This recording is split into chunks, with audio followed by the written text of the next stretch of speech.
नमस्कार, ओम तत्सत। आप सबका पुनः स्वागत है। आज हम शुरू करेंगे अध्याय 3 कर्म योग।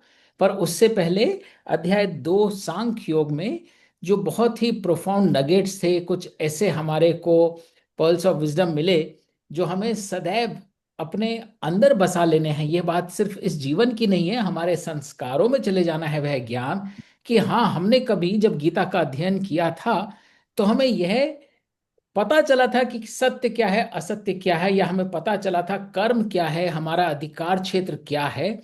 ये हमें एटलीस्ट अपने आप को रिमाइंड करते रहना है। हम उसे प्रैक्टिस में कितना ला पाए वो एक जर्नी है।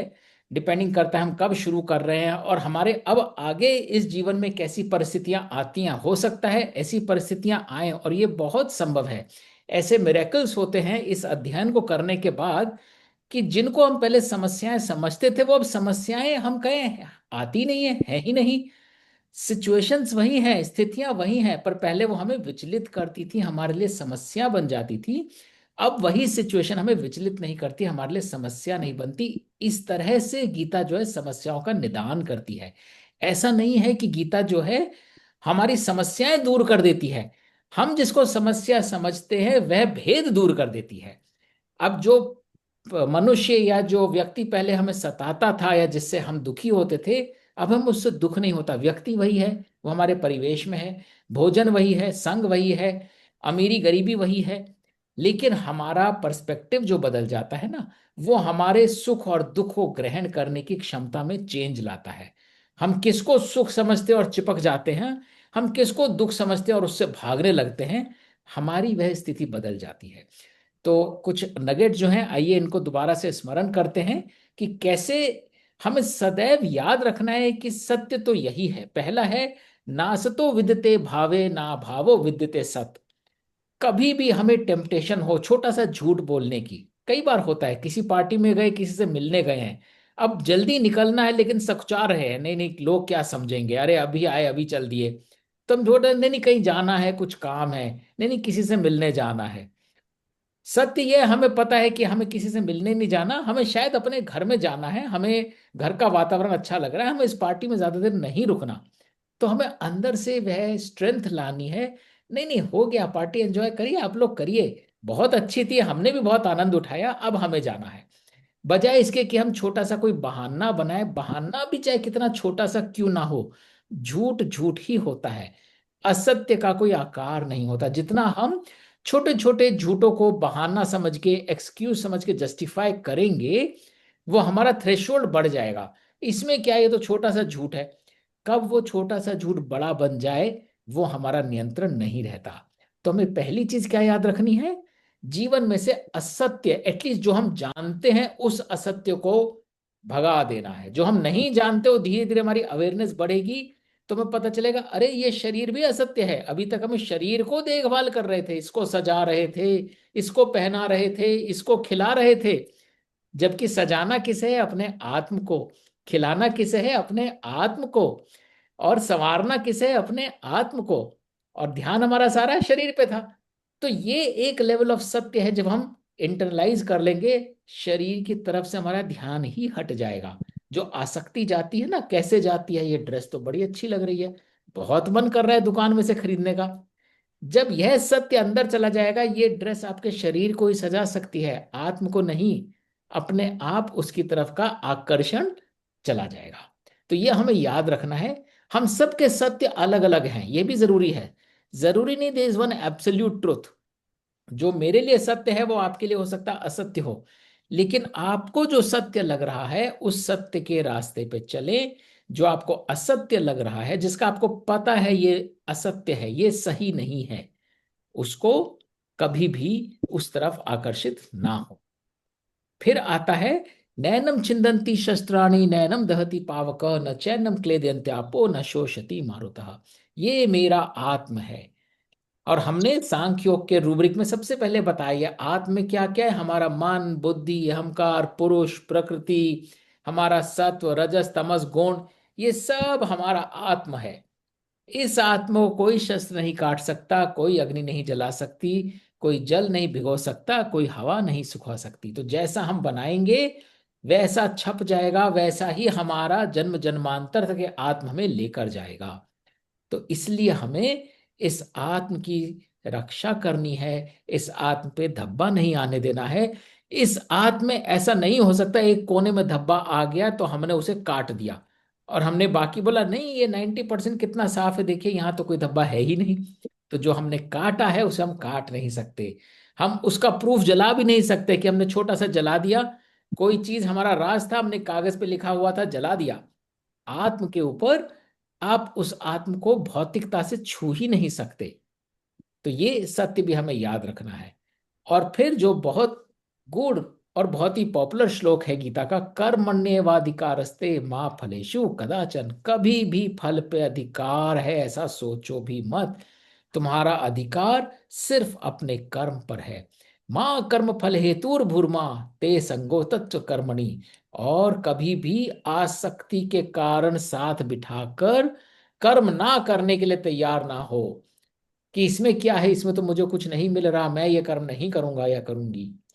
तो कर्म के फल की तरफ ये थोड़ा मुश्किल लगता है, थोड़ा डिबेटेबल भी लगता है, बट जैसे जैसे भी हम आगे बढ़ेंगे कर्म योग में हमारे कुछ संशय दूर होंगे और ज्ञान कर्म संन्यास योग में तब समझ में आएगा ऐसा क्यों है कि कर्म के फल की तो हमें चिंता करनी ही नहीं है। पर एक आपको टीजर दे देता हूं किस वजह से कर्म के फल की चिंता नहीं करनी। हमारा प्रारब्ध ऑलरेडी हमारे साथ है। वो हमसे क्या क्या कर्म करवाएगा वो सब ऑलरेडी हम लेकर ही पैदा हुए हैं। तो अब जो परिस्थितियां हमारे साथ आएंगी उनका चुनाव हम नहीं कर रहे। अब उन परिस्थितियों में क्या कर्म कर रहे हैं सिर्फ उसका चुनाव कर रहे हैं। वो कर्म करने के पश्चात उसका फल क्या होगा, वो हमारे कर्म के वजह से नहीं हो रहा उसका फल। हमारा कर्म तो सिर्फ हमारा त्याग है, हमारा कर्म सिर्फ हमारा अधिकार है। हम वह कर्म भी नहीं करेंगे तो और प्रारब्ध बना लेंगे और कुछ चीजें आगे जाके क्लियर होंगी। तो जब हम ये समझ जाएंगे कर्म का फल तो मेरे कर्म के द्वारा भी नहीं सिद्ध हो रहा। ऐसा नहीं है कि मैं एग्जाम में तैयारी करके गया हूं इसलिए पास हुआ हूं। ऐसा नहीं है, क्योंकि हम यही सोचते हैं हम मेहनत कर रहे हैं, हम पढ़ के जाएंगे तो हम पास होंगे, और पास नहीं होते तो हम डिसअपॉइंट हो जाते हैं। बच्चे क्या क्या गलत कदम उठा लेते हैं। हमें यह सोचना है पास होना ना होना मेरे अधिकार क्षेत्र का पार्ट है ही नहीं। तो इसलिए कभी भी यह सोचना कि मैं पढ़ के गया था पास क्यों नहीं हुआ, मेहनत करी थी फल क्यों नहीं मिला। आगे जाके बहुत देखेंगे फल कैसे मिलता है और क्यों मिलता है। जिसको हम फल समझ रहे हैं वो एक्चुअली फल नहीं है, वो हमारे कर्म क्षेत्र का ही रिफ्लेक्शन है। क्योंकि वह सत्कर्म था तो वह सत्कर्म ऐसी परिस्थिति दे रहा है जिसमें हमारा प्रारब्ध कट जाता है। जब प्रारब्ध कट जाता है तो वो सिचुएशन बहुत आनंदित करती है, वह सुख होता है, वह फल होता है। फल रिजल्ट नहीं होता जो हम नोटिस बोर्ड पे देख कर आते हैं। फल वह सत्य होता है जो हमें आनंदित करता है। मैंने कर्म किया था, उस कर्म का रिफ्लेक्शन ये बता रहा है मेरा कर्म कैसा था। अगर वह सत्कर्म था तो सामने दिखाई दे रहा है, अगर उसमें रजो तमो गुण था उसका रिफ्लेक्शन भी सामने दिखाई दे रहा है। तो इसमें हम आगे चर्चा करेंगे। लेकिन अभी हमें सिर्फ इतना समझना है हमारा अधिकार क्षेत्र सिर्फ कर्म और प्योर कर्म का है। कभी भी हमें फल से कर्म को नापे ना, ये तो फेल हो गया इसका मतलब काम पूरा नहीं हुआ था। ये आवश्यक नहीं है कि काम आपने पूरा नहीं किया। आगे जाके हम सीखेंगे कर्म को सिद्धि तक ले जाने के लिए और क्या क्या चीजें चाहिए होती है। सिर्फ कर्म नहीं, हम अपने कर्म पे ध्यान देते हैं, दैवीय संस्कारों पे ध्यान नहीं देते हैं। तो वो हम आगे देखेंगे। अभी हमारे सिर्फ इतना सोचना है हमारा अधिकार क्षेत्र कर्म, हमारा सारी अटेंशन कर्म पे जानी है। फल मिल रहा है जिसको हम फल समझते हैं वो हमारा एक और अधिकार क्षेत्र है जहां हमें कुछ और कर्म करने हैं। अब देखिए कोई आईएएस की तैयारी करता है तो रिजल्ट उसका ये नहीं कि वो सेलेक्ट हो गया, रिजल्ट ये है कि अब उस पे उत्तरदायित्व है कि वो आईएएस बन के लोगों की सेवा करे। तो फल वहां समाप्त नहीं हो जाता कि आपने एग्जाम पढ़ा और रिजल्ट मिल गया। वहां एक और यात्रा शुरू होती है, वहां एक और कर्म करना है। और इसीलिए जिसने इस यात्रा को समझ लिया वो सिलेक्शन होने पे ऐसा नहीं कि नाचेगा खुशी से लड्डू बांटेगा। वो सिलेक्शन होने पे बोलेगा मेरे को और अपॉर्चुनिटी मिली है, अब देखूं मेरे भाग्य में क्या सेवा करनी लिखी है। तो इसलिए फल सोच के हम फुल स्टॉप लगा देते हैं, जबकि ये निरंतर यात्रा है जो हमें पास होने पे या फेल होने पे नई अपॉर्चुनिटी देती है अपने आप का त्याग करने की। और फिर ये श्लोक के यदा संहरते चायम कूर्मो संगत्व नीव सर्वशम इंद्रियाणि इंद्रियार्थ वर्तस्ते प्रज्ञा प्रतिष्ठिता, कि जो कछुआ जिस तरह से आभास होते ही कुछ सुख या दुख है स्मार्ट लेता है अपने आप को, ऐसे ही हमें जरा सा आभास हो यहाँ सुख है, स्टे अवे फ्रॉम इट। एक अलार्म घंटी बज जानी चाहिए, अच्छा यहाँ बहुत सुख और आसक्ति का वातावरण है, थोड़ा सजग रहना। और इसी प्रकार ये दुख है, इस दुख को छूने मत दो, इसके साक्षी बनो, इस पल में जो कर सकते हो वो करो, लेकिन अपने आत्म को दुखी मत करो। और फंडामेंटली ये श्लोक के इच्छा जन्म दे आसक्ति को और जगाए कामना, पूर्ण न होवे कामना तो क्रोध से होता सामना, क्रोध जन्मता अंध अहम को अहम ब्रह्म फैलाए, ब्रह्म नष्ट करे जो बुद्धि जीव पतन हो जाए। तो ये हम आगे, ये बहुत अर्ली है, लेकिन इसमें कई बार जब हम इच्छा के ऊपर बात करेंगे, ये कोरिलेशन, ये हमारा ज्ञान का सूत्र हमें याद रखना है। इच्छा और जीव पतन ये रिलेटेड हैं। रास्ता होते जाता है कामना से, क्रोध से, अहम से और भ्रम के द्वारा, लेकिन जहां इच्छा है वहां जीव का पतन है, क्योंकि भ्रम ने ऑलरेडी हमारी यात्रा तय कर रखी है। हम इच्छा पैदा करके उस रास्ते से भटक जाते हैं और इसलिए हमारा पतन हो जाता है, क्योंकि यदि हम इच्छा ना पालें तो हम अपनी सदगति की ओर अग्रसर होते ही जाएंगे।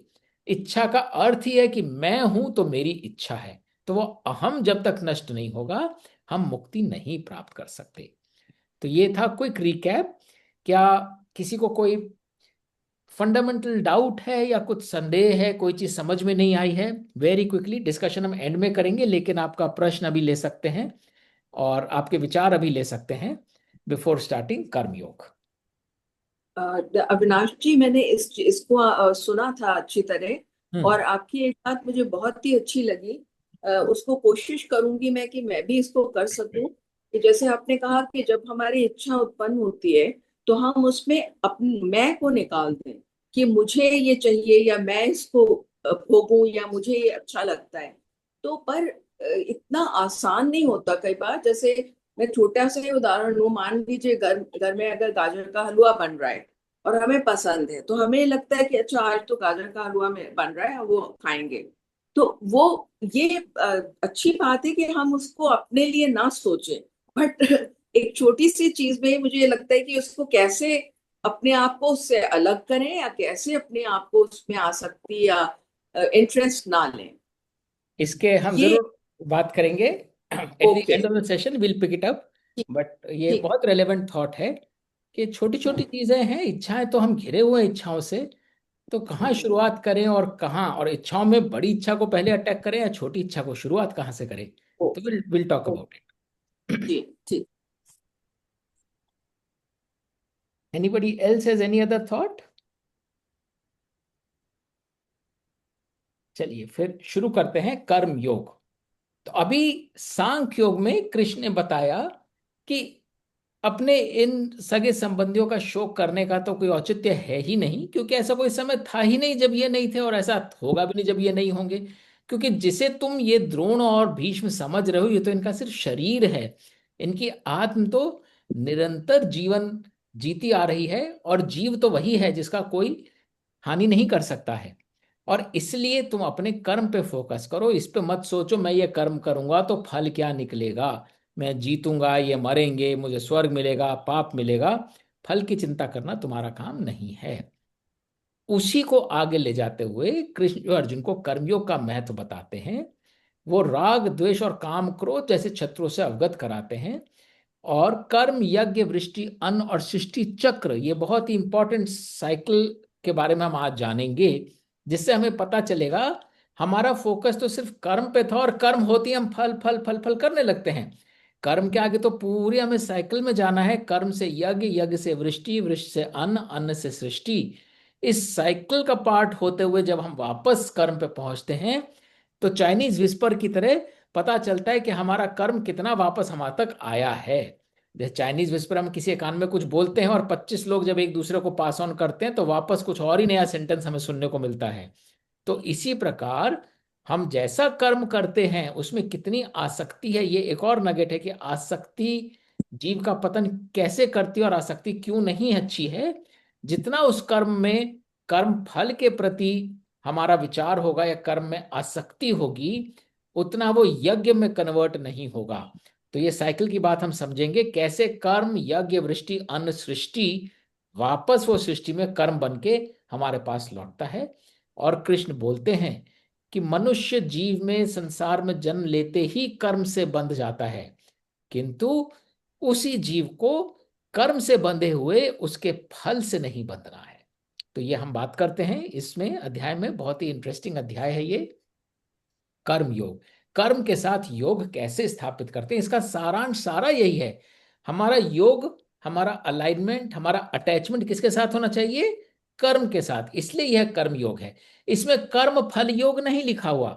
तो ये एक और हमें छोटा सा नगेट ध्यान रखना है, जब कर्म फल योग नहीं है तो हम फल के साथ योग स्थापित नहीं करेंगे। ये हमारे को आत्मसार करना है। कर्म के साथ योग, यस आई एम अवेलेबल। कर्म के फल के साथ योग, no I am not available. I am not going to attach myself to the result.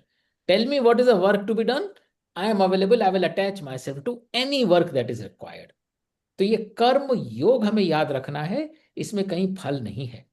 तो अब अर्जुन बोल रहे हैं, क्योंकि कृष्ण ने बताया ज्ञान योग और कर्म योग के बारे में कि ये सारा ज्ञान प्राप्त हो जाएगा, तुम अपने आप सोच लोगे सही क्या है। यदि ज्ञान से है जनार्दन उच्च कर्म स्थान, केशव फिर क्यों आप कराते कर्म कठु भगवान। तो अब कृष्ण से अर्जुन बोल रहे हैं, यदि ज्ञान उत्तम है तो मेरे को ज्ञान दे दीजिए, मैं ज्ञान की प्राप्ति कर लूंगा, मुझे लड़ाई मड़ाई में क्यों भेज रहे हैं, क्यों कह रहे हैं ये सब जानने के बाद अब फिर जान तो लिया तूने, सब समझ गया, लेकिन काम अभी भी वही कर। कभी कर्म की कभी ज्ञान की बातें आप सुनाएं, भला हो मेरा मुझे आप यदि एक ही ओर ले जाएं। कभी इधर मारते हैं कभी उधर मारते हैं, मैं ज्ञान से खुश हो जाता हूं कहते हैं कर्म कर, मैं कर्म करने जाता हूं कहते हैं ज्ञान प्राप्त कर, कर्म कर लेकिन फल पे मत जा, यही सर्वोत्तम ज्ञान है। तो कृष्ण बोले, भगवान बोले दो प्रकार की निष्ठा मैंने बताई, ज्ञान से मिलता सांख्य योग, देता कर्म भलाई। ज्ञान से क्या मिल रहा है? सांख्य योग मिल रहा है, मतलब इस आत्म का योग मिल रहा है, अपने आत्म से जुड़ो, अल्टीमेट सत्य यही है। ज्ञान क्या दे के जाता है? ज्ञान सिर्फ हमको एक अवेयरनेस और एक कॉन्शियसनेस दे के जाता है। हमने ज्ञान प्राप्त किया तो हमें सांख्य योग समझ में आया। अब वो सांख्य योग को हम कितने अपने जीवन में उतार पाते हैं, वो कैसे होगा? कर्म के द्वारा ही। कर्म करेंगे तभी सांख्य के साथ योग स्थापित होगा। और यही ज्ञान हमें मिला है कि सांख्य के साथ योग स्थापित करना है, मतलब जो सांख्य हमारे आत्म के वेरियस कंपोनेंट्स थे, मान बुद्धि अहंकार प्रकृति पुरुष, इन सब के समझना है, इन सब के साथ योग स्थापित करना है। बट वो योग कैसे स्थापित होगा? केवल और केवल कर्म के द्वारा। भलाई काय में मिलेगी, यहाँ भलाई का अर्थ अच्छे फल से नहीं है, भलाई का अर्थ है तुम्हारा हित काहे में है, तुम्हारी सदगति किस ओर से होगी, केवल कर्म के द्वारा। वंश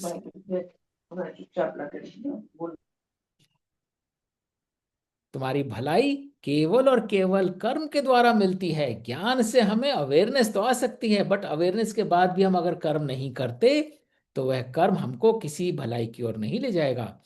कर्म बिना आरंभ करे निष्काम नहीं बन पाए, जो कर्मों का त्याग करे ना सांख्य योग को पाए। बहुत इंपॉर्टेंट नगेट है। इनफैक्ट आज सुबह हम ऋषिकेश में थे, गंगा के किनारे बैठे हुए थे, और वहाँ बहुत ही आध्यात्मिक जगह है, और वहाँ कुछ ऐसे ही साधु सन्यासियों को देख के मन में यही विचार आया।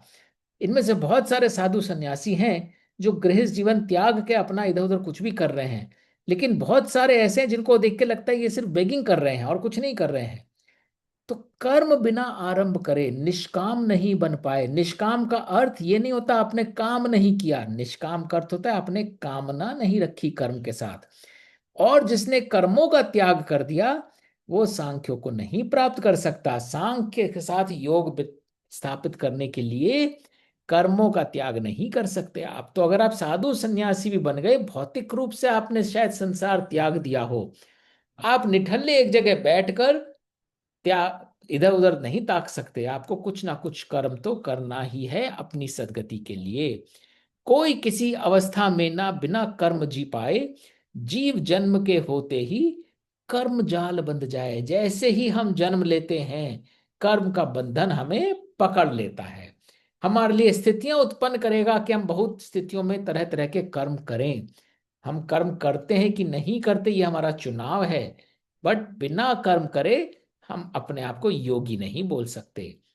जिसकी इच्छा प्रबल हो किंतु रहे कर्म को रोके, मिथ्यावादी है वो मानव, स्वयं को देते धोखे। ये बहुत जरूरी है ज्ञान प्राप्त करना। हम कई बार कर्म कांड व्रत पूजा वगैरह करते हैं, करवा चौथ है, अंदर बहुत भूख लग रही है, बार बार चांद को देखे जा रहे हैं, छत पे जाके निकला कि नहीं निकला, निकला कि नहीं निकला। और जैसे ही निकलता है वैसे ही धप धप आर्क वार्क दे के सबके सीधे सबसे पहले खाने पे टूट पड़ते हैं, क्योंकि सुबह से भूख लग रही है। अब सुबह से जो भूख लग रही है, इच्छा तो अंदर है ना खूब प्रबल। भूख तो शरीर का एक दुख है जो कि हमें सहना है, लेकिन हम जबरन कर्म को रोके हुए हैं। नहीं नहीं नहीं नहीं, एक रिचुअल है, एक ये व्रत है, एक पूजा है, इसमें हम ये नहीं खा सकते। तो जो ऐसा संकल्प लेता है जिसको वह निभा नहीं सकता, चाहे एक पल, चाहे एक दिन, चाहे एक जीवन, वो अपने आप को छल रहा है। तो इसलिए अगर कर्म को रोक रखा है लेकिन इच्छा बहुत है, तो सबसे पहले हमें इच्छा पे काम करना है, कर्म पे काम नहीं करना। हमें ये नहीं करना हम चांद उगने तक खाएंगे, नहीं। हमें ये कहना है चांद उगने तक हमारे मन में इच्छा नहीं होनी चाहिए। हमने व्रत अगर लिया है किसी के लिए, वो सही है या गलत है अभी हम उसमें नहीं जा रहे, लेकिन हमारा जो भी संकल्प होता है वो संकल्प बिल्कुल सच के साथ होना चाहिए। और इसीलिए हमने देखा होगा ओवर द इयर्स, जनरेशन्स में बहुत फ्लेक्सिबिलिटीज आई हैं। कुछ लोग 4 बजे चाय पानी कर लेते हैं, कुछ लोग बोलते हैं अब वो हो गया, हमारे अर्लियर जनरेशन करती थी, हम तो भैया फल भी खा लेते हैं। तो कहीं ना कहीं जो थोड़ा सा फ्लेक्सिबल रख रहा है वो उससे ज्यादा बेटर है, जो फ्लेक्सिबल नहीं रख रहा लेकिन बार बार देख रहा है कब निकलेगा चांद, कब निकलेगा चांद। क्योंकि इच्छा बहुत है अंदर। इच्छा बल में करके जो खींचे कर्म लगाम, उत्तम उनका आचरण, कर्म योग है धाम। जिसने इच्छा को बल में कर लिया और कर्म की लगाम खींच रखी है, क्योंकि कर्म की लगाम काहे से खींच रखी है, इच्छा को काबू में करके, वो उत्तम आचरण है। उसने कर्म के साथ योग स्थापित किया, क्योंकि जब इच्छा ही नहीं है तो कर्म भी नहीं हो रहा उस दिशा में। मेरी इच्छा ही नहीं है ऐसा करने की, मैं ऐसा कर्म भी नहीं कर रहा। लेकिन अगर मेरी इच्छा है किसी दिशा में कर्म करने की और मैं जबरदस्त वह कर्म नहीं कर रही, तो फिर वो स्वयं को छलना है। जान निज कर्तव्य को, कर्म का दे आधार, कर्म त्याग के ही अर्जुन, तेरा देह धरना बेकार। तो जैसे ही तुम अपने कर्म को त्यागते हो, जो तुम्हारा से वांछित है, what is expected of you, तुम्हारा ये देह धरना बेकार है। तो हम कई बार बोलते हैं ना आज हम आराम कर रहे हैं, today is a cheat day. अगर आप पेरेंट हो, अगर आप टीचर हो, आप जिस भी रोल में हो जहां आपसे कुछ एक्सपेक्टेड है, पर उस पल इसलिए नहीं कि आप थक गए हो, आपका बस मन नहीं कर रहा, आप कह रहे हो नहीं इनफ, मैंने बहुत कर लिया, आज कोई और करे, ये हमारा उस देह में उस रोल में आना बिल्कुल बेकार हो जाता है जब हम जानते बूझते कोई कर्म नहीं करते। निज धर्म से प्रेरित कर्म तो होता यज्ञ समान, इच्छा इंद्रिय आसक्ति को तू देना कोई मान। ये बात अभी पहली बार आई है, निज धर्म से प्रेरित। इसको हम आगे कई बार सुनेंगे। जो कर्म हमारा निज धर्म, हमारा धर्म क्या है, और धर्म हमने बहुत पहले बात करी थी। धर्म क्या होता है? धर्म वो होता है जो हमें अपहोल्ड करके रखता है, जो हमें डिफाइन करता है। अगर हम मनुष्य हैं, मनुष्य का धर्म है एम्पैथी, मानवता। अगर हमने वो खो दी तो हमने मनुष्यता खो दी। तो हमारा धर्म सबसे पहले वो है, हमारा धर्म है हम जितना चिंतन कर सकते हैं कोई और जीव उतना नहीं कर सकता। तो चिंतन करना हमारा धर्म है, उस चिंतन से क्या कर्म पैदा होता है वह कर्म करना हमारा धर्म है। तो धर्म हर जीव का वो होता है जो उसको अपहोल्ड करता है। पंछी उड़ता है, वो उसका धर्म है, वो तैर नहीं सकता, मछली तैरती है। तो निज धर्म से जो कर्म किया जाता है वो यज्ञ के समान होता है, क्योंकि मेरा तो धर्म ही यह है। अगर हम शिक्षक हैं और हमको पढ़ाने में आनंद आता है और हम वही कर सकते हैं, तो हम जब शिक्षा दे रहे होते हैं वो यज्ञ के समान है। शिक्षा कौन देगा? एक शिक्षक ही तो देगा, कोई उसके योग्य नहीं है वो थोड़ी देगा। तो इसलिए जब हम देखते हैं इसमें पोल्यूशन हो जाता है, जो टीचिंग के लिए अप्रोप्रिएट नहीं है, उसका धर्म नहीं है पढ़ाना, उसको आनंद नहीं आता, उसको समझ में भी नहीं आता कैसे पढ़ाए, लेकिन वो फंस के कि मैंने पहले ग्रेजुएशन किया, पोस्ट ग्रेजुएशन किया, फिर मैंने पीएचडी भी कर ली, अब जॉब अपॉर्चुनिटी सिर्फ टीचिंग में है, तो मैं टीचिंग में चला गया, जबकि मेरा निज धर्म शायद कुछ और था। तो यह यज्ञ समान नहीं है। लेकिन जिसने निज धर्म का पालन किया है, इच्छा, इंद्रियों और आसक्तियों की परवाह करे बगैर, उसने ये नहीं देखा टीचिंग में पैसे कितने मिलते हैं, कम मिलते हैं कि ज्यादा मिलते हैं, उसने यह नहीं सोचा टीचिंग कराने में मजा आएगा स्टूडेंट्स को पनिश करने में, उसको उन सब तरफ ध्यान नहीं जा रहा, उसको सिर्फ ये ध्यान जा रहा है मैं एक अच्छा पढ़ा सकता हूं, मैं पढ़ा रहा हूं, वह कर्म जो है यज्ञ के समान होता है। सृष्टि रच स्वयं ब्रह्म ने किया यज्ञ आह्वान, जिसके फल में जनहित हो, कर्म वही महान। अब ये यज्ञ क्या चीज होती है, यहां हम धीरे धीरे करके एक एक चीजों के नगेट्स करके हमारे पास सारा साइकिल प्रकट हो जाएगा। कर्म की बात हमने करी कि अपने धर्म से प्रेरित कर्म करो, जो अपने धर्म से प्रेरित कर्म होता है वो यज्ञ में कन्वर्ट हो जाता है। ये एक और नगेटिव जो हमें याद रखना है, आगे कई बार और चैप्टर 4 में और 12 प्रकार के यज्ञ आएंगे, तो हम कई बार इसकी बात करेंगे। हर वह कर्म जिसमें कोई इच्छा और आसक्ति नहीं है, हम इसलिए कर्म नहीं कर रहे कि उसका फल हमें ये देगा, हम यह कर्म इसलिए कर रहे हैं, वह हमारा धर्म है। अगर हम मेडिकल की तैयारी कर रहे हैं, इसलिए नहीं कर रहे कि कल रिजल्ट निकलेगा हम डॉक्टर बनेंगे, हम मेडिकल की तैयारी इसलिए कर रहे हैं क्योंकि वो हमारी इनर कॉलिंग है। हम जब पढ़ते हैं तो हम एक अलग ट्रांस में पहुंच जाते हैं, क्या बात है, क्या फिजिकल एनाटॉमी है, क्या साइंसेज हैं, क्या मेडिसिन हैं, हड्डी टूट जाए तो कैसे जुड़ती है, बहुत मजा आ रहा है, हम इसलिए मेडिकल की पढ़ाई कर रहे हैं। तो जब हम कोई इच्छा रख के बगैर सिर्फ अपने धर्म को फॉलो करते हैं, और धर्म के हम आगे और बात करेंगे, धर्म में प्रकृति पुरुष दोनों का भी मन मेल है, वो आगे क्लियर होगा, तो हमारा कर्म बन जाता है यज्ञ।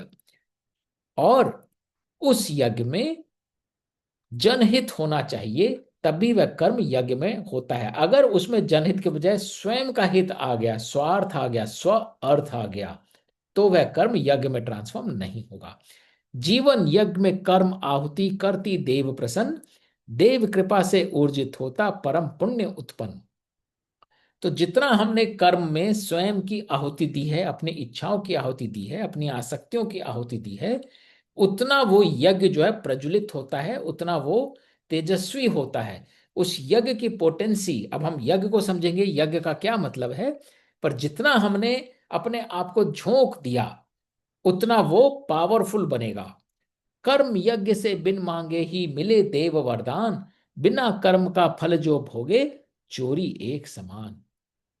तो यदि हमने कर्म देते हुए कुछ फल नहीं सोचा, वो बिल्कुल यज्ञ के बराबर हो गया।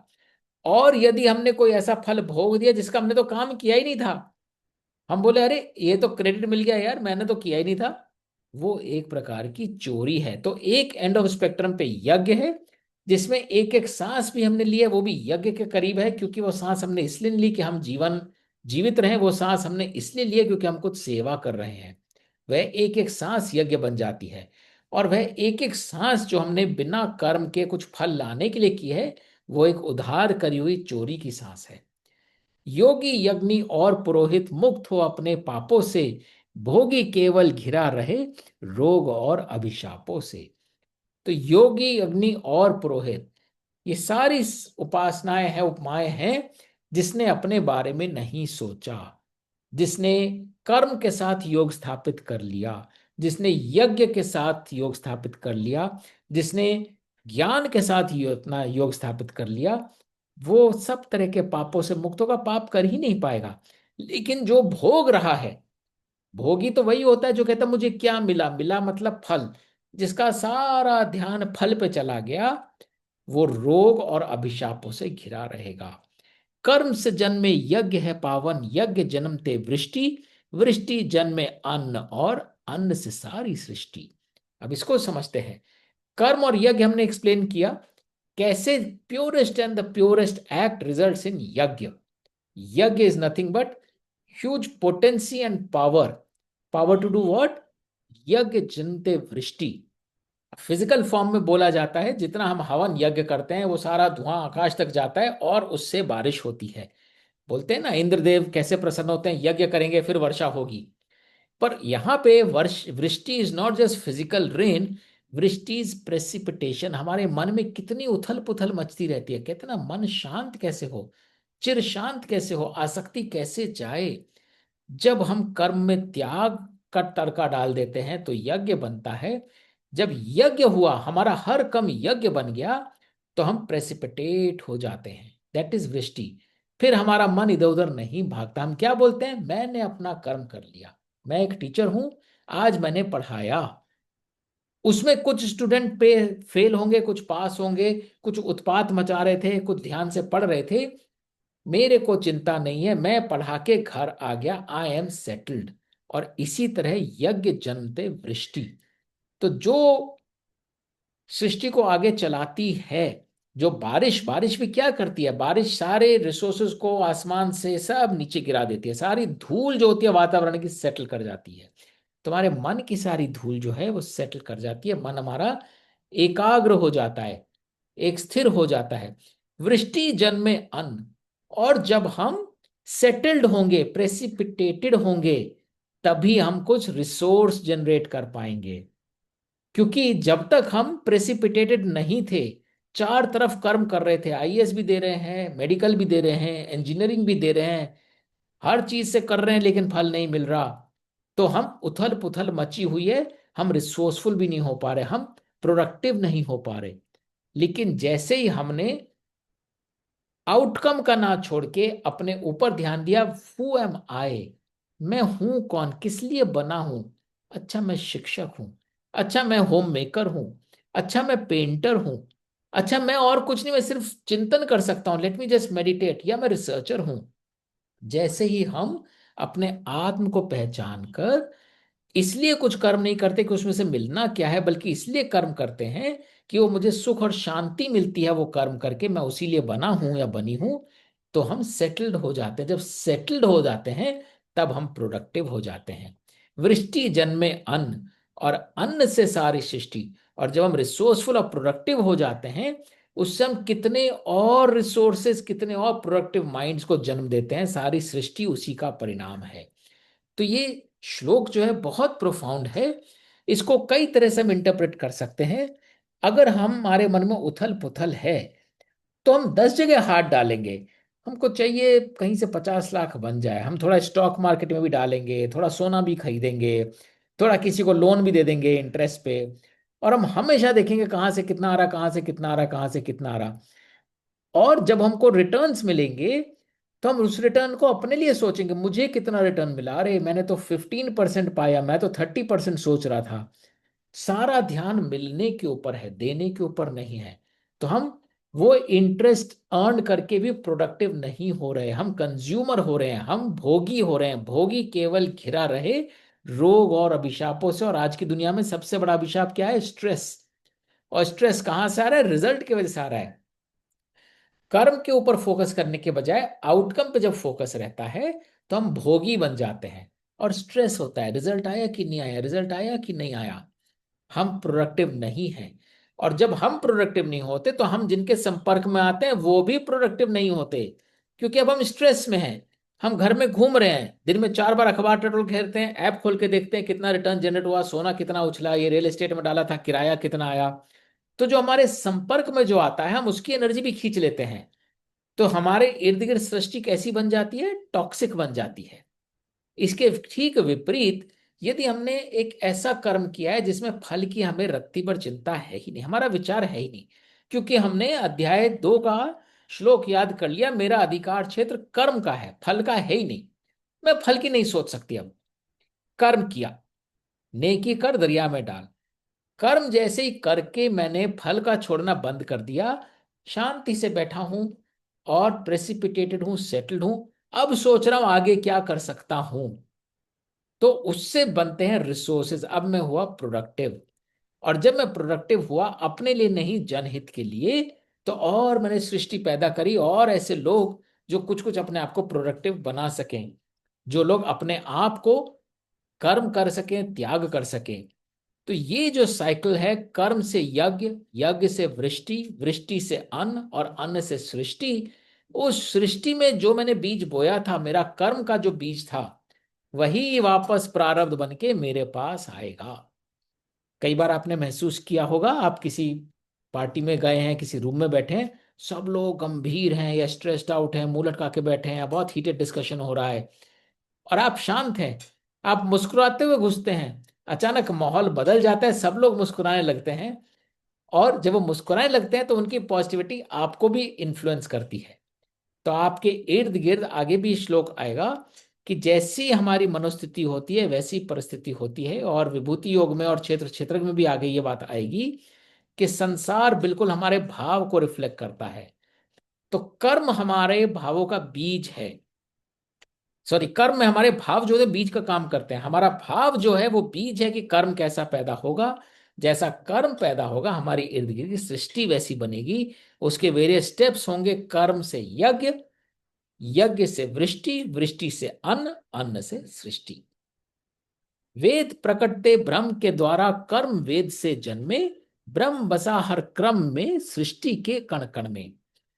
तो ब्रह्म जो है, ये पूरा जो कॉस्मोस है, जो पूरी एग्जिस्टेंस है, ये एक कॉन्शियसनेस फैलाती है, जिसको हम विद्या बोलते हैं, जिसको हम अवेयरनेस बोलते हैं। वेद प्रकटते ब्रह्म के द्वारा, ब्रह्म में भांति भांति लोग बैठे हुए हैं, इन हर एक समय कुछ ना कुछ सीखने को मिल रहा है।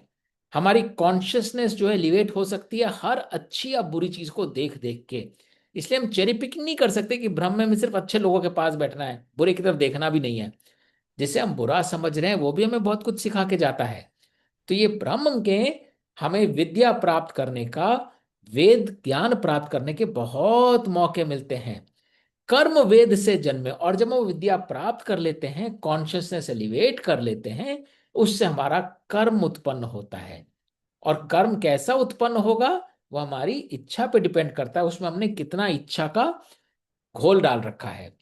ब्रह्म बसा हर कर्म में, सृष्टि के कण कण में। और इसीलिए हमारे कर्म में क्या उसका कंपोजिशन था, वो भी ब्रह्म का रिफ्लेक्शन है, कलेक्टिव कॉन्शियस का रिफ्लेक्शन है। आज जो हम देख रहे हैं, विश्व में इतनी लड़ाइयां हो रही हैं, वो क्यों हो रही हैं? क्योंकि उन लड़ाइयों के पीछे कहीं ना कहीं वह तामसिक और राजसिक भाव हैं जो हमें देखने को मिल रहे हैं। अब हम आगे उसको गॉसिप बना के, न्यूज बना के, हम देख रहे हैं बहुत सारे न्यूज चैनल्स उनसे ज्यादा उछल रहे हैं स्टूडियो में बैठ बैठ के, वो भी उतना ही राजसिक और तामसिक कर्म है। और जितना स्टूडियो वाले उछल रहे हैं, उतना घर में ड्राइंग रूम में बैठे लोग उछल रहे हैं। घर का वातावरण जो है बहुत ही हाइपर होता जा रहा है, और उसको देख के जो घर में 5-6 साल का बच्चा है, सबकॉन्शियसली वो हाइपर होता जा रहा है। तो आप देख रहे हैं कि एक भाव जो है सृष्टि में कितने दूर तक असर करता है। तो सृष्टि के कण कण में हर कर्म जो किया जा रहा है, उस कर्म के पीछे का भाव जो है, वो कलेक्टिव कॉन्शियसनेस ब्रह्म बन के हमारे सामने उपस्थित होता है।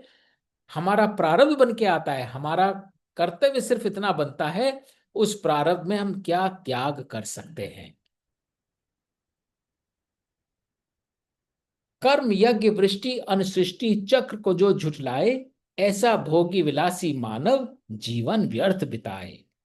तो ये जो हमारा साइकिल बना, कर्म से यज्ञ, यज्ञ से वृष्टि, वृष्टि अन्न, अन्न से सृष्टि, इस साइकिल को जिसने जहां ब्रेक कर दिया, उसको नेक्स्ट प्रोग्रेशन तक नहीं जाने दिया किसी आसक्ति के कारण, ऐसा भोगी विलासी मानव जो है, जीव होने का उसका अर्थ नहीं रह जाता, जीवन व्यर्थ हो जाता है।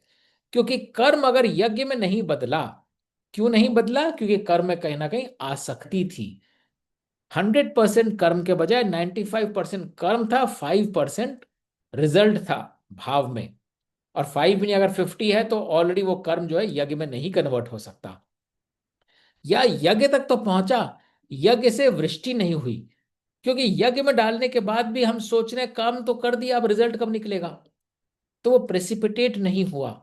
उसमें वो रिसोर्सेज जो आपके पास आने चाहिए थे, जो धूल सेटल होनी चाहिए थी, वो धूल सेटल नहीं हुई। अगर वो वृष्टि में वो पोटेंसी नहीं आई, तो अन्न कैसे बनेगा, प्रोडक्टिविटी कैसे आएगी, आपकी एफिशिएंसी कितनी कम हो जाएगी, क्योंकि आपका कर्म ही पोल्यूटेड था विद अटैचमेंट, विद आसक्ति। और अगर प्रोडक्टिविटी नहीं आई, और अन्न से आप सृष्टि तक नहीं गए। अब आपने बस अन्न तो आ गया, लेकिन आपने अन्न को होर्ड करके रख लिया, उसे वापस त्याग में उस चक्र में नहीं डाला। तो फिर आप जो है उसका भोग करने बैठ गए। तो चाहे कर्म से यज्ञ था, यज्ञ से वृष्टि था, वृष्टि से अन्न था, या अन्न से सृष्टि था, हमें हर स्टेप पे अपनी आसक्ति को त्याग कर 100% उसको देना है, ताकि वो नेक्स्ट स्टेज में जाए और सृष्टि बनकर। सत्कर्म किया है तो हमारे आसपास की सृष्टि भी सतगुणी मिलके हमको मिलेगी।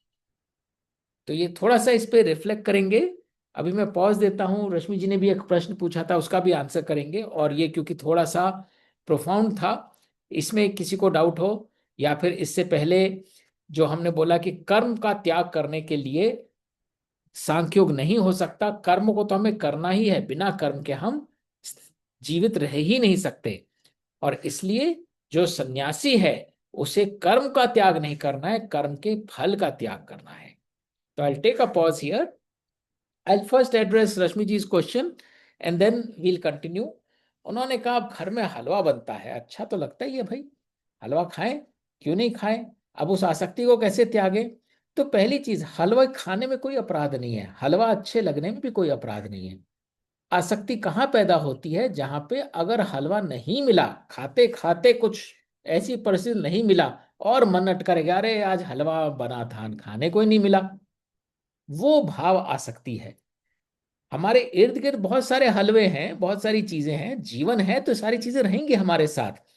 तो उनको उपयोग करने में, भोगने में कोई बुराई नहीं है, क्योंकि वह हमारा प्रारब्ध बन के हम उस सिचुएशन में पहुंचे हैं जहां कहीं भी हलवा मिलेगा, कहीं पे करेला भी मिलेगा, कुछ कड़वा होगा कुछ मीठा होगा। लेकिन हलवा खा के हमें चटकारे नहीं लेने, भैया एक कटोरी और दे दो, बहुत अच्छा था। और अगर कड़वा करेला आ गया तो उसे बोला ये क्या दे दिया, ये तो बहुत कड़वा है। तो ज्ञान सिर्फ इतना बताता है कि स्थित प्रज्ञता के साथ हलवा भी खाएं, बड़ा अच्छा हलवा है बेटा, बहुत अच्छी मेहनत करी, खुश रहो, हलवे बनाते रहो, खिलाते रहो। अब हलवा बनता है तो खाने के लिए बनता है ना, तो अगर खाने वाले नहीं खाएंगे तो बनाने वाले को सुख कैसे प्राप्त होगा। तो हलवा अवश्य खाएं, लेकिन खाने के बाद दूसरी कटोरी मांगना, उसमें डेफिनेटली आ सकती है, उसको जरूर धीरे धीरे उस स्टेज पे जाना है कि दूसरी कटोरी की इच्छा ना हो। हाँ, दूसरी कटोरी खाने में प्रॉब्लम नहीं है, आप कर्म करते जाइए, लेकिन उसमें वो आसक्ति नहीं होनी चाहिए कि अगर वो चीज नहीं मिली तो हमें अभाव लग रहा। आसक्ति वहां होती है जब हमारा मन वहां अटक जाता है। हमें दूसरी कटोरी मिले या नहीं मिले, हम कटोरियां नहीं गिन रहे, हम भाव गिन रहे हैं। आप पूरे निर्मलता के साथ चाहे 6 कटोरी हलवा खा जाइए, पर उस 6 कटोरी में यदि हमने बोला हाँ दो बहुत अच्छी, एक और दो, चौथी भी दो, अरे आज तो मन नहीं भर रहा, पांचवी भी दो, वो डेफिनेटली आसक्ति का रिफ्लेक्शन है, क्योंकि हम उस स्वाद से बंध गए हैं। लेकिन हम, हाँ भाई खिला, आज तेरा मन कर रहा ना, खिला, जितनी खा सकते हैं हम खाएंगे, खिलाने वाला खिला रहा है, हम खा रहे हैं, लेकिन हम बंद नहीं रहे, हम ये नहीं कह रहे हाँ बहुत अच्छा है, अच्छा हुआ आज मैंने 4 खा ली, हम उसे गिन नहीं रहे। तो जीवन में बहुत सारी परिस्थितियां आएंगी जहां पे अच्छे संबंध मिलेंगे, अच्छा भोजन मिलेगा, अच्छे दर्शनीय स्थल मिलेंगे। अगर हम उससे अपने आप को बांधे नहीं, साक्षी भाव से जस्ट पास थ्रू दैट, बहुत अच्छी जगह है, good that you brought me here, मेरी आत्मा बस गई इस दृश्य में, nothing wrong in it. But if you से वहां ले चलो यार, पिछली बार गए थे, हम तो वहीं जाना चाहेंगे, that is a sign of attachment, if it helps. जय श्री कृष्ण जी सबको। नमस्कार सुभाष जी, कैसे हैं। बस ठीक है, आप सुनाइए।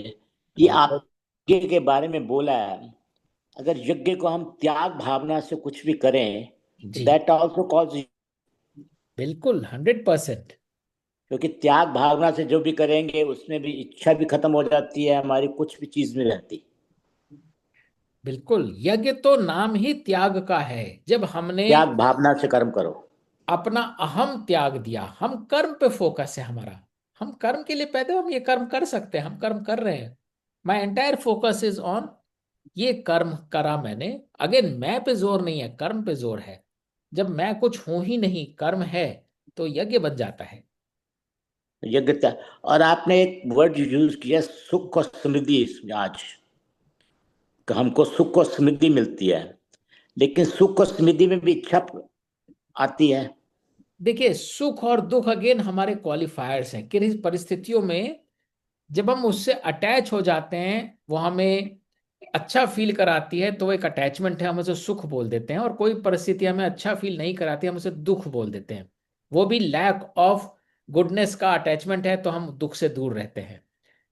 आइडियली हमें किसी परिस्थिति में सुख और दुख ढूंढ के क्वालिफाई करना ही नहीं है, परिस्थिति है। बिल्कुल बिल्कुल, मैं कह रहा हूँ कि सुख और दुख एक समान जानो। तो बिल्कुल। सुख और समृद्धि हमको सोचनी चाहिए कि हमको सुख और समृद्धि मिलेगी। हाँ, तो इसलिए कई बार ना ये बहुत सारी चीजें कंडीशनिंग होती है। हम आशीर्वाद देते हैं सुखी रहिए। हम कौन होते हैं किसी की भविष्यवाणी करने वाले या कामना करने वाले सुखी रहिए? क्योंकि हम बोल भी देते हैं सुखी रहिए, तो भी अगले दिन बीमार पड़ जाता है या चोट खा जाता है या कुछ तो भी कर्म, होता है इस संसार में। हाँ, वो तो कर्मों के हिसाब से होना जो तो कुछ भी। ये हमारी एक जो विश होती है ना, हमें कहीं ना कहीं उस विश को भी हमें कहीं ना कहीं आशीर्वाद भी यह देने चाहिए कि आप त्याग करते रहिए, सेवा करते रहिए भैया। जितनी या सेवा कर सकते हैं सेवा करिए। क्योंकि उसमें ब्लेसिंग। हमारी उनके भले की कामना भी नहीं है, क्योंकि भला और बुरा itself is a convolution. Yeah that's true, that's true. Blessing दे दो बस, और क्या। तो ओके जी, थैंक यू। अविनाश जी, हाँ जी। मैं एक प्रश्न पूछ सकती हूँ? जी। अ, देखिए, जैसे ये मैं एक बात ये कर रही हूँ कि जैसे मैं फूल उगाती हूँ, मुझे बहुत सुंदर लगते हैं, मुझे उसमें ईश्वर का रूप दिखता है, हम्म। उसी की ये सृष्टि है। लेकिन फिर ये भी इच्छा होती है कि अगले साल फिर ऐसे ही फूल लगाएं। हम्म। मैं आसक्ति हो गई, मैं नहीं समझ पाती कि ये आसक्ति है कि नहीं है। या जैसे गृहिणी हूँ, तो अच्छा खाना बनाती हूँ, तो इसलिए कि सब प्रसन्न रहे, हम्म। सबको अच्छा लगे, मेरा हम्म। मैंने बनाया अच्छा लगे। तो क्या ये आसक्ति है? हाँ, इसमें आसक्ति के लक्षण जरूर हैं। ये हम अगले अध्याय में जब हम कर्म और अकर्म की बात करेंगे तो और क्लियर होगा। दोनों सिचुएशंस में हमने फूल लगाए, वो फूल में हमें बिल्कुल लगा हमने ईश्वर को पा लिया, इतना खूबसूरत रंग था, है ना? उसमें कोई ये बुराई नहीं, उसी की प्रकृति है, उसी की उसी के प्रकृति है। वजह से ये हो रहा है। है ना? और वो बात भी वही है, हम तो बोल ही रहे ब्रह्म बसा हर कर्म में, सृष्टि के कण कण में। तो चाहे फूल हो, चाहे हाँ, पत्ती हो, चाहे कांटे हो, हर एक में ईश्वर का ही रूप है। तभी वो रूप हमें दिख रहा है और हम उस बिल्कुल। रूप को देख पा रहे हैं अपनी आंखों से, वो भी उस ईश्वर का वरदान है ना? यही तो, यही यही तो फीलिंग होती है। हाँ, तो वहां तक तो बात तो देखिए, ज्ञान इंद्रिय और कर्म इंद्रिया, हमें ज्ञान प्राप्त हुआ, ये लाल रंग का फूल है, खूबसूरत फूल है। और हमने कर्म भी किया, हर साल उसको बो दिया। अगर हम उसके हाँ, धूप से बंध गए, वो विषेंद्रिया बन गई। अब हम क्या हुआ, मन में इच्छा हो रही है फिर से ट्यूलिप्स लगाएं, बड़े सुंदर लगते हैं। तो जब हम अगले साल ट्यूलिप्स लगा रहे हैं, तो इसलिए नहीं लगा रहे कि हमारी आंखों को खूबसूरत ट्यूलिप्स का नजारा मिलेगा। हम इसलिए ट्यूलिप्स लगा रहे हैं कि हमारा कर्म है, हमको कर्म करने में बड़ा आनंद मिल रहा है। अब ट्यूलिप वही निकले ना निकले, मैं उसके बारे में सोच भी नहीं रही। तो सुंदर फूल लगाने में कोई आसक्ति नहीं है, बट सुंदर फूल उगेगा और हमको फिर शांति प्रदान करेगा, वो आसक्ति का परिणाम है। और गृहिणी खाना बना रही है, आप आराम से, खुशी से, आनंद से, निर्मल आनंद से खाना बनाइए। ये ना सोचिए लोगों को अच्छा लगेगा, लोग तारीफ करेंगे और लोग एंजॉय करेंगे। बात तो नहीं, तारीफ नहीं, हाँ। लेकिन ये तो कहीं ना कहीं रहता है कि हाँ, खाना सफल हो, मतलब हाँ, तो हमें सफलता तक भी बनाया नहीं मैंने, जाना। हमने, किसी देखिए ने हमने, खाया ही नहीं तो क्या फायदा। नहीं नहीं नहीं, देखिए वही ये फायदे वाली बात ही है ना।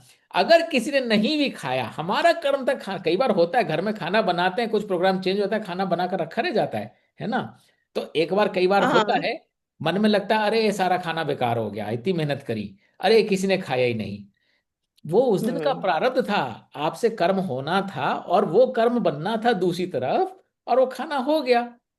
अब हम उसके बारे में अगर सोचेंगे कि खाना, या कई बार होता है गेस्ट का आना था और गेस्ट का प्रोग्राम चेंज हो गया और गेस्ट ने नहीं बताया या हम्म। कंफ्यूजन हो गया, तो हम कई बार गुस्सा भी करते हैं ना, यार तुम बता तो देते, इतना हम सुबह से लगे हुए हैं, है ना? तो जो जी। ये बाद वाला भाव है, हमें उस वाले भाव से थोड़ा बच के निकलने, नहीं मैंने बनाया यार, जब मैं बना रहा था तो मैं तो खुश होके बना रहा था, वो तुम्हारा नसीब आज तुम्हें नहीं मिला। आज तुम्हारे हाथ में मेरा बना हुआ खाना था ही नहीं। मेरे को कोई अच्छा बुरा नहीं लग रहा। मैं उस खाने का जो कर सकता हूँ, अगर बासी नहीं हुआ, अगर मैं खाने योग्य समझूंगा तो खाऊंगा।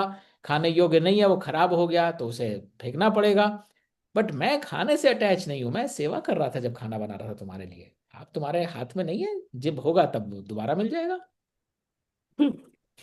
बेसिकली आप जो कह, I understand, it's it's an ideal situation, और हम सब उस जर्नी में हैं, मगर उसके स्पेक्ट्रम के एंड में नहीं पहुंचे हैं।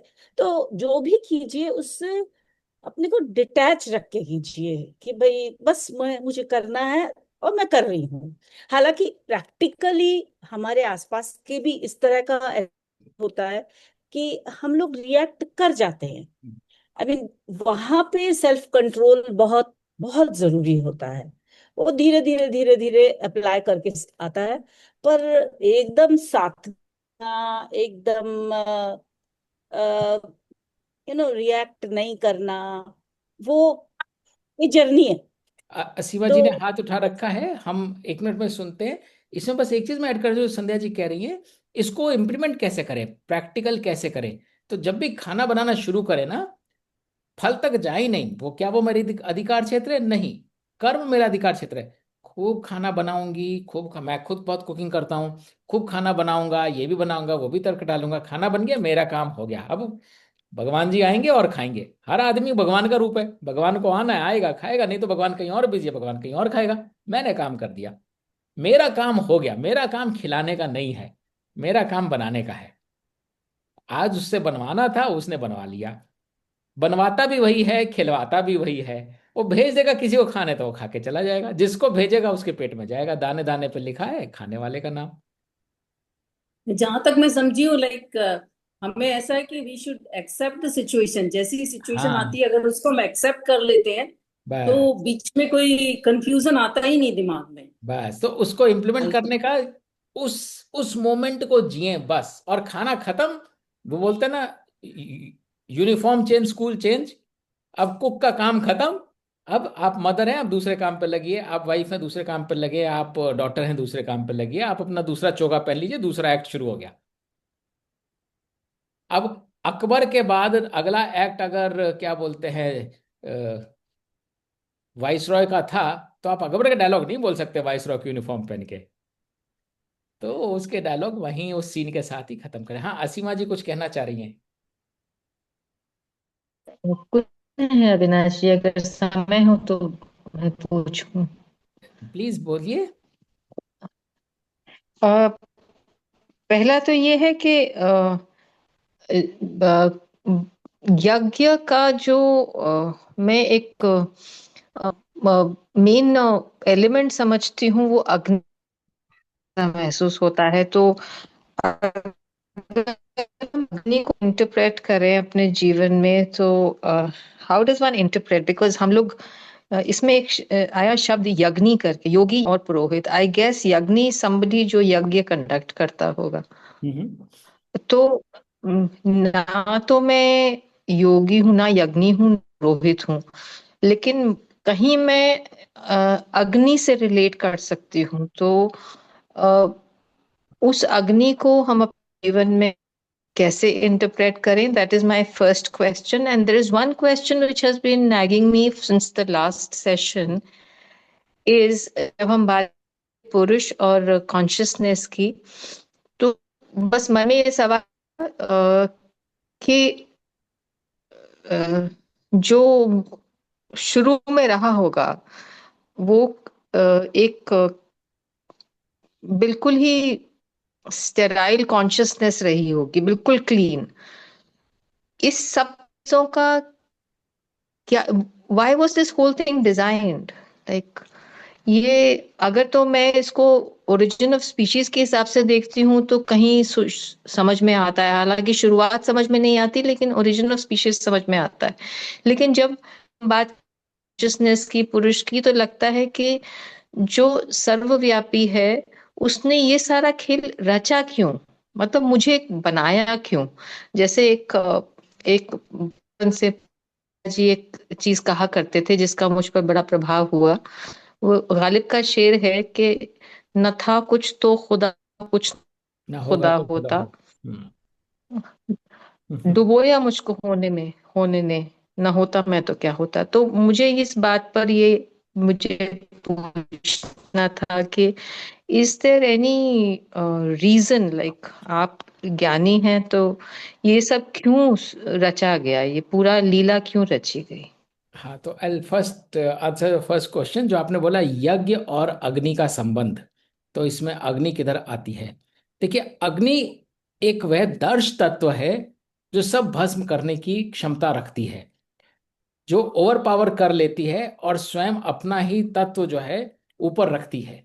तो जब हम यज्ञ की बात करते हैं और आहुति की बात करते हैं, मतलब हमारा कर्म जो है वह अग्नि बन जाता है, जो कर्म में सब कुछ स्वाहा हो जाता है।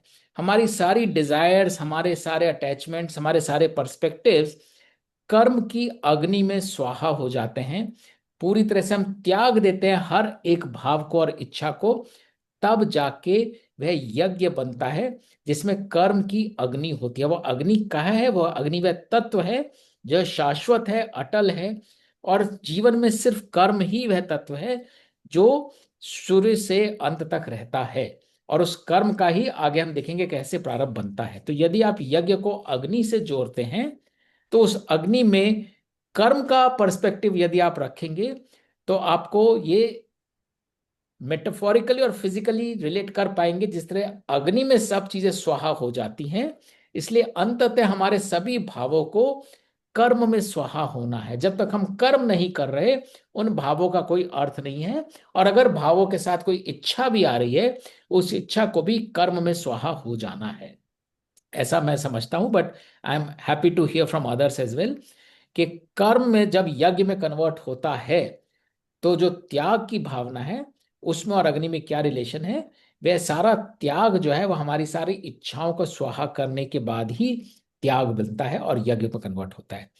दूसरा जो आपने बोला, कई बार ये बिल्कुल सही प्रश्न है और मैं इतना ज्ञानी तो मैं भी नहीं हूं जो अल्टीमेट इस प्रश्न का उत्तर दे सकूं, भाई ये सब हो भी क्यों रहा है, बना ही क्यों? अगर सब कुछ was started with clean slate तो उसमें एक डॉट भी कहां से आया? पर मेरी अंडरस्टैंडिंग यही है, इस सब भाव में एक छोटा सा एबरेशन ये है, जब हम समझते हैं, चाहे आपने गालिब का शेर भी पढ़ा कि ना होता तो क्या होता, मेरे को होने ने डुबोया। There was never a state आप नहीं थे। ये सारी जो फिलॉसफी है, अगर हम बिग बैंग से शुरू करेंगे या होने या ना होने से शुरू करेंगे, तो ये प्रिज्यूम करती है देयर वाज अ टाइम जब हम नहीं थे। The whole essence of Gita is, ऐसा कोई टाइम था ही नहीं जब आप नहीं थे, मैं नहीं था, क्योंकि we are all energy. That energy has always always existed. What has only happened is, उस एनर्जी में कैपेसिटी रही है अपना भाव चेंज करने की। तो उस एनर्जी एक प्योरेस्ट फॉर्म है। उस प्योरेस्ट फॉर्म में जैसे ही कुछ और वेरिएशन आया, वो वेरिएशन किस वजह से आया? सीधा उत्तर उसका नहीं है, बस वो वेरिएशन कहीं ना किसी अट्रैक्शन की वजह से आया। कोई चीज जब अपने आप को पोटेंट समझती है तो कहीं ना कहीं उसमें एक इच्छा जागृत हो जाती है, मैं इतना बलशाली, मैं ये भी ग्रहण कर लूं। ये छोटा सा तत्व जो है उस सारी सृष्टि को जन्म दे देता है, जो उस अहम के धुरी पे नाचती है। तो अगर वो तत्व कहीं से भी, वो तत्व जरूर पैदा हो सकता है, बट उससे पहले वो एनर्जी तो पहले भी थी। तो आप और हम, ऐसा नहीं था कि कभी नहीं थे और कभी हो गए तो हम क्यों हुए। और गालिब के शेर के मुताबिक हम हो गए तो अब हम डूब रहे हैं और हमें पार लगाना है, और हम मुक्त हो जाएंगे तो फिर हम नहीं होंगे। तो मेरी समझ तो इतनी है कि we have always been there. अपनी यात्रा अनुरूप यात्रा अनुसार हमारा अस्तित्व बदलता रहता है, और जीवन का लक्ष्य यही है कि हम कैसे अपने उस पूर्ण ब्रह्म को प्राप्त करें जहां से हम शुरू हुए, इस रूप में शुरू हुए जो हमारा आज का रूप है। But I am happy to hear how others interpret Aseema ji question. ऐसा है कि मेरा ऐसा मानना है कि जो उन्होंने पूछा है कि ये तो सब कर्मों के हिसाब से 15वें अध्याय में लिखा है कि जब आदमी जाता है मृत्यु के, उसके बाद वो अपने कर्मों के हिसाब से आत्मा उस शरीर में जाती है। तो जैसे जैसे कर्म किए हैं उसके हिसाब से आपको जन्म दोबारा मिलेगा। और ये तो है नहीं हम कभी नहीं थे, जैसे गीता में लिखा हुआ है, हम कब ऐसा नहीं था कि भगवान कुछ खुद कहते हैं कभी ऐसा नहीं था कि मैं नहीं था तुम नहीं थे, तुम भी हमेशा रहे हो हम भी हमेशा रहे हैं, और आत्मा तो अमर है, आत्मा तो कोई मरती नहीं है। तो इस पॉइंट को लेके चलेंगे तो आई थिंक ये क्वेश्चन कम हो जाएगा पूछने के लिए।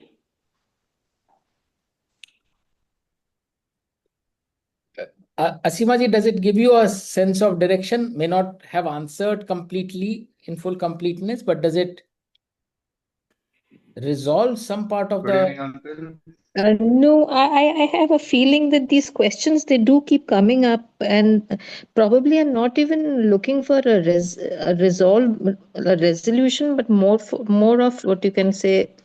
Uh, I would wait for it to get dissolved instead of getting resolved, because अभी बहुत ही I am very naive, and this is a very nascent stage जिसमें मेरी समझ अभी ज्यादा है और है, लेकिन शायद धीरे धीरे maybe I will be able to understand. I only wanted to know that अगर शुरू में सिर्फ वो प्योरिटी थी, प्योर कॉन्शियसनेस थी, तो और पुरुष ही कॉन्शियसनेस था, तो उसके अंदर ये एबरेशंस आई क्यों क्यों आनी चाहिए थी जब सब कुछ इतना प्योर था?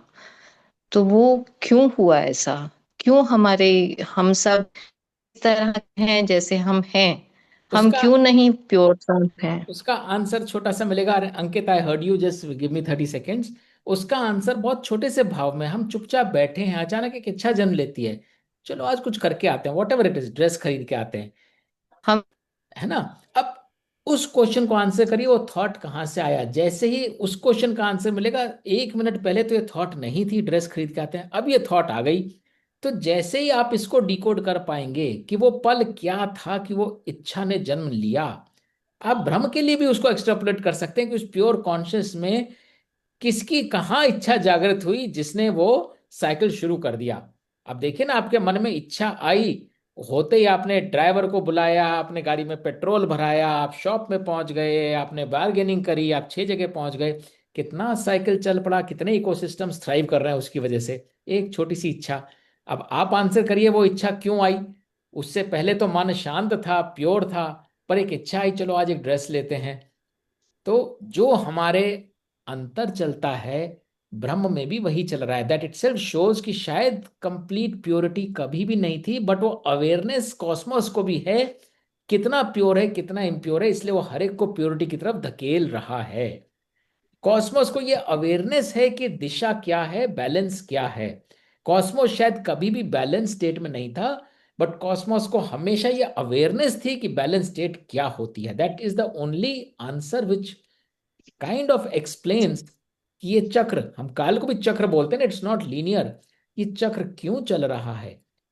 तो शायद कभी भी वो प्योर बैलेंस स्टेट में कभी भी नहीं था, बट वो अवेयरनेस हमेशा थी कि प्योर बैलेंस स्टेट क्या है और उस तक कैसे पहुंचना है। Hopefully, at least that's my understanding.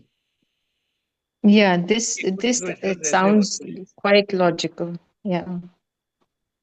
कुछ प्रश्न ऐसे होते हैं Well, I was जिनका कोई reading उत्तर that नहीं book. होता। हाँ अंकित, कुछ 2 मिनट और रुक प्रश्न ऐसे जाइए। होते हैं जिनका कोई उत्तर नहीं होता। मेरी आवाज आ रही है? जी जी बिल्कुल। जी, मेरा कहने का मतलब ये है, कोई भी साइंस हो, कोई भी फील्ड ऑफ नॉलेज हो, उसमें एक्शियम है, जिन एक्शियम्स का कोई प्रूफ नहीं होता। जैसे ज्योमेट्री में आपसे कहा जाए पॉइंट डिफाइन कर दिए, क्या है, व्हाट इज पॉइंट? पॉइंट आप डिफाइन नहीं कर सकते। वो कहते हैं इसकी न लेंथ है, न ब्रेड्थ है, न हाइट है, न थिकनेस, कुछ भी नहीं है, लेकिन वो एग्जिस्ट करता है। वो एग्जिस्ट क्या है? Distance with in 2 point. वो डिस्टेंस क्या है? मेरा मतलब कहने का ही है, जीवन की जितनी भी परिस्थितियां हैं, उन परिस्थितियों में कुछ एक्शियम्स होते हैं जिनको मान के पड़ता है कि ऐसा ही है। उसके बाद फिर उसके आगे हम बढ़ते हैं प्रोज एंड क्वेश्चन उठते हैं। और जब हम किसी भी कर्म या क्रिया को करते हैं तो उसके साथ दोष और गुण दोनों लगे होते हैं। Every coin has two sides, head and tail. कोई भी प्रश्न आप पूछेंगे, कोई भी बात आप उठाएंगे, किसी विषय पर विचार करेंगे, तो आपको यस भी मिलेगा, नो भी मिलेगा। ये जो प्रकृति है, यही प्रकृति का जो भ्रम क्रिएट करता है, यही यही यही एग्जिस्टेंस है, यही लाइफ है, यही जीवन है। और इसी को हम अपने दैनिक जीवन में भी देखते हैं चरितार्थ होते हुए।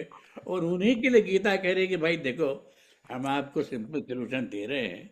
वो ये है, आप अपना कर्म करते रहो, अपने कर्म के जो उसका फल होता है उसकी आप इच्छा मत कीजिए, और जो जैसा आपके सामने आता है उसको वैसा ही मान करके आगे बढ़िए। तो ये जीवन का क्रम है। और इसी तरह से कभी भगवान ने बनाया होगा तो बनाया होगा, क्यों बनाया होगा हमें क्या पता। That is the answer which I can give. बिल्कुल सही बात कह रहे हैं। इसमें एक जो आपने बोला और जो असीमा जी को हमने पहले भी थॉट रिस्पॉन्ड किया, एक गौर करने वाली बात यह है, जीवन गति की वजह से है। गति तो होनी है, अगर सब कुछ ठहर जाएगा तो जीवन भी ठहर जाएगा। और गति कहाँ से आती है? गति हमेशा, फिजिक्स का सिंपल सा सिद्धांत है, गति आती है डिफरेंस की वजह से। ऊंचाई और नीचाई है तो पानी बहता है, वोल्टेज में डिफरेंस है तो करंट बहता है। तो इम्बैलेंस तो, जैसे फूफा जी ने बोला, जीवन का और गति का एसेंस है इम्बैलेंस और डिफरेंशिएशन।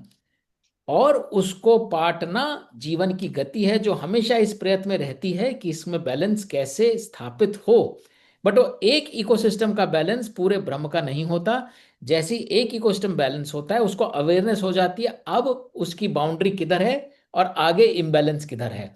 तो वो जीवन चलता रहता है, इस एक जन्म से दूसरे जन्म, एक ब्रह्मांड से दूसरे ब्रह्मांड। तो कहीं भी ऐसा नहीं कि प्योर बैलेंस है, पर वो अवेयरनेस है कि दिशा उधर जानी है। तो ये 100% हम ये नहीं उत्तर पा सकते कि ये क्यों हुआ, बट हम ये अवेयरनेस पा सकते हैं कि हमें क्या करना है आज जो हुआ उसमें। अंकित, आप कुछ प्रश्न पूछ रहे हैं या बात शेयर कर रहे हैं, प्लीज करिए। नहीं अंकल, इसी के बारे में मैं उस this book Autobiography of a Yogi उसमें पढ़ रहा था। तो उसमें उन्होंने पूछा अपने गुरु से कि ये धरती क्यों बनाई, वाई वाई ऑल दिस। तो उन्होंने बस इतना ही बोला कि ये भगवान ने इसलिए बनाई ताकि हम उनको ढूंढ सके, बस that is the only purpose why he created this earth. And that is मुझे एग्जैक्टली, नहीं जब मालूम हम, ये क्या है, बट एग्जैक्टली इतना ही था उसमें लिखा हुआ। हाँ, और जब हम उनको ढूंढ सके तो अगेन हम कोई आकृति नहीं ढूंढ रहे, कोई एक जीव नहीं ढूंढ रहे, कोई एक मूर्ति नहीं ढूंढ रहे। हम आगे जाके भक्ति योग में थोड़ा सा प्रयत्न करके ये समझ पाएंगे कि ईश्वर क्या है। तो प्रिसाइज द सेम थिंग, ताकि हम उस अवस्था तक पहुंच पाए, उस अवस्था को ग्रहण कर सकें। क्योंकि हमारा धर्म वही है, हम मनुष्य हैं, चिंतन करना और चेतना के द्वारा कर्म करना हमारा धर्म है। और यदि हमारी चेतना बहुत कम है तो अभी हमें बहुत दूर तक जाना है, उस चेतना को वहां तक पहुंचाना है जहां तक हम उस सत्य को पहचान सके और उस सत्य के साथ बिना किसी कंडीशनिंग के, बिना किसी स्वार्थ के एक सम हो सके।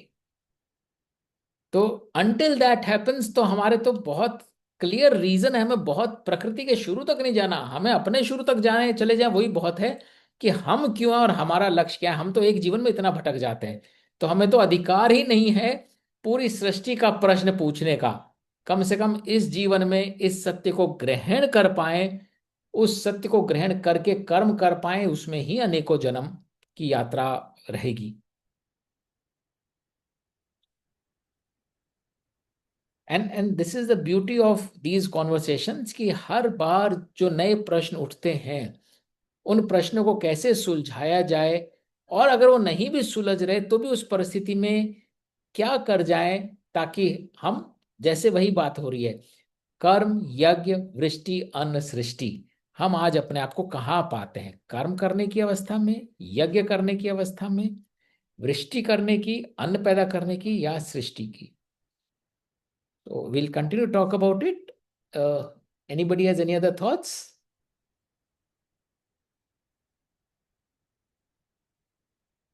चलिए फिर, बहुत बहुत धन्यवाद आप सबका जुड़ने के लिए।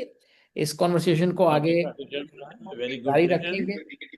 बहुत बधाई है, बहुत अच्छा है। And ओम तत्सत, धन्यवाद। अगले सप्ताह फिर जुड़ेंगे। थैंक यू, नमस्कार। Thank you Avinash. Thank you.